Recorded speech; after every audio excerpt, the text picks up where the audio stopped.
It's lovely to see you, and we do miss watching you on Strictly. We do miss seeing you there. I miss the sass. Well... So sassy. I miss you and James Jordan, because you've got a bit of oomph about you. Well, you have to bring a little something to a show if you're on it. It's kind of weird not being there, because you see everybody doing their thing. Are you watching it? Can you bear to watch it? Well, I am. I'm actually... Funnily enough, I've signed up to Hello Magazine to do a weekly column with them. So just to sort of give my... So you have to watch view, it. and I have to watch it. And at first I was like, oh, what have I done? I don't really want to watch everything, but I've really enjoyed it. It's nice seeing it from... Well, it's interesting because you see the stuff that's going on in the background, which I find interesting. If somebody gets a really high mark, you see all the contestants in the background going... and I quite like that, and to be able to express my opinion on it when I'm not employed by the BBC is a very nice thing. I can be quite honest, quite direct. Still positive. I feel like the show is such a positive show. I love the show. What do you make of it this year, then? It's good. So far, so good. They need a bit more personality in from maybe the pros. Yeah, you know, that's what I think. even We're your scared Anton. now. Even your Anton. Somebody. You can't say anything bad about my Anton. No, sorry. Bruno laughed at his partner. I was waiting for him to go, and he didn't. And I was like, oh boy, what's going on there? But I love the fact that the show is still as big as ever. But it kind of kicks in for you, what, July? Is that when you normally would start? That was when I was at my sort of... that's when I was really disappointed not to be there, because all the pros are in doing the pro dances, the group dances. And that was the best time. We all get together, we have a great time, we go to the bar afterwards, we just enjoy each other's company, and they are a great bunch of pros. I missed that, and then once the show started, I was kind of like, it's fine. You have time to process these things. Pretty much within about 2 weeks of knowing that I wasn't on the show, I started the process. Yes, go. What happened? Why are you not back? It's a good question, and thanks, Mel.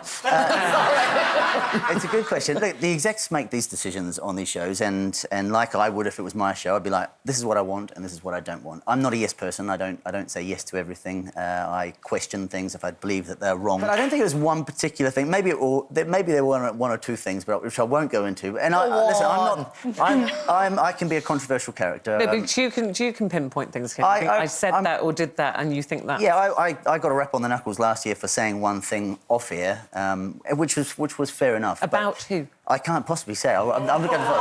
In that case, I'll say it. Shirley Ballas. I don't know what you're talking about. Because I was aggrieved with something, but it was off air, and I got told, you know, that's out of line, and I agreed it was. But having said that, would I change? No, because that's. But you're saying about the other. You're saying about the pros. They're not arguing back with the judges. Maybe that's why. I mean, they've seen what's happened to you. Maybe they think, well, it's not worth it. Maybe. I hope they don't look at it like that way. I don't think what happened to me was a single incident. I had 15 fantastic series on the show. Now is a brand new chapter, and it's been... one of the biggest fears I had once the decision was made not to have me on the show was... What next? And I think I asked myself that for 15 years. What happens after Strictly? I never really had an answer. And it's that fear of going, what if the phone doesn't ring? What if actually the whole thing of that 15 years on Strictly was actually all a bit of a farce, and nobody really cares what I do or what I... So tell us, what has happened? Oh, boy, it's been the busiest year of my life, which is very exciting.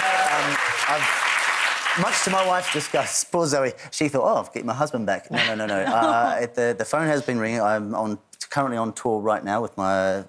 I've been touring the country. So what's it called? All Night Long? It's called All Night Long, and it's the third run we've done on it. It's going for the next... I think we've got 2 more weeks on the run. Big London date coming up at the end of it, which I'm very excited about. Never actually performed in the West End, so that's going to be... What would you do if one of your dancers then said, I don't like that dance, I don't think that's right? They argued with you. Now it's your show and you're in charge. Well, that's the thing. That's why I don't mind that the BBC make their decisions, because that's their prerogative. It's their show. It's not my show. This is my show. If my dancers don't like something, we'll have a discussion about it. I'm very open as and then they'll do it your way. And then persuasion, the art of persuasion. But I make sure that everybody in the show is involved in it, as in choreographically. I want everybody to make their own decisions, because I'd hate dancing other people's choreography. I like dancing my own choreography. However, there is only one driver of the car, and that is me, so get used to it. So going back to... you're saying Zoe was expecting to have you kind of round a bit more. So how is she coping? Because you've got 2 very young children. Yes.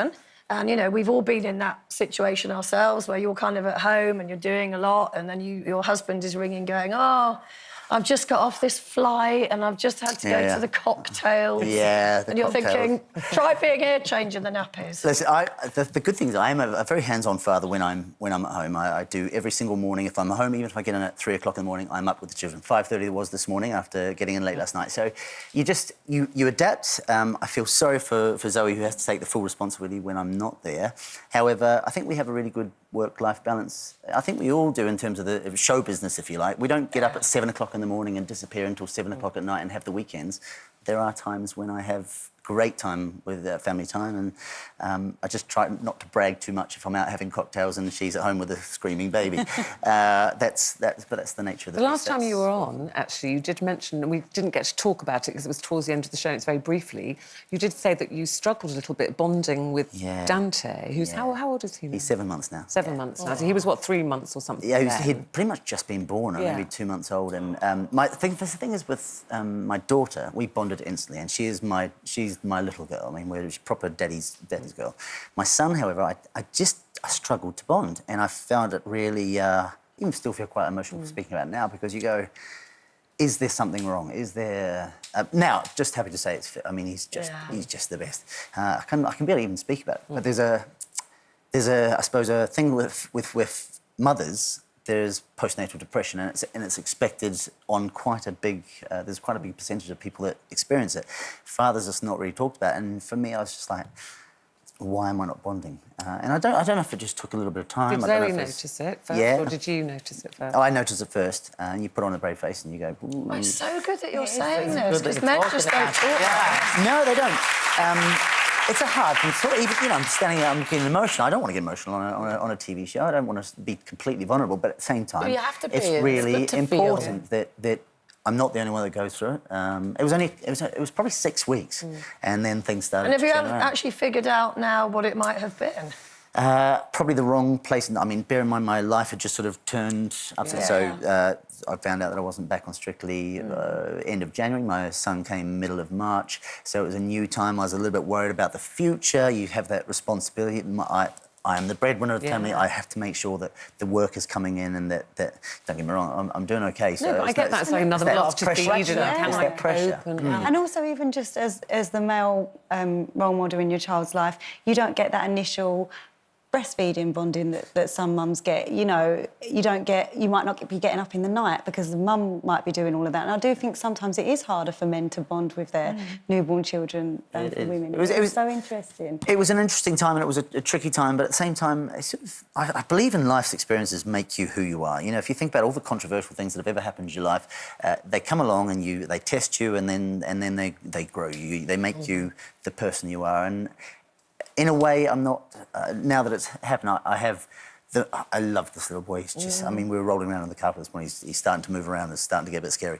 And I was lying underneath him. He was sort of sitting above me, and then I was, you know, kissing his neck, and he was giggling away. And you have these little experiences, and maybe if I hadn't struggled to bond with him, maybe the bond wouldn't be as strong now. I don't know. Never know. No, you'll never know. You'll never know. You'll never know.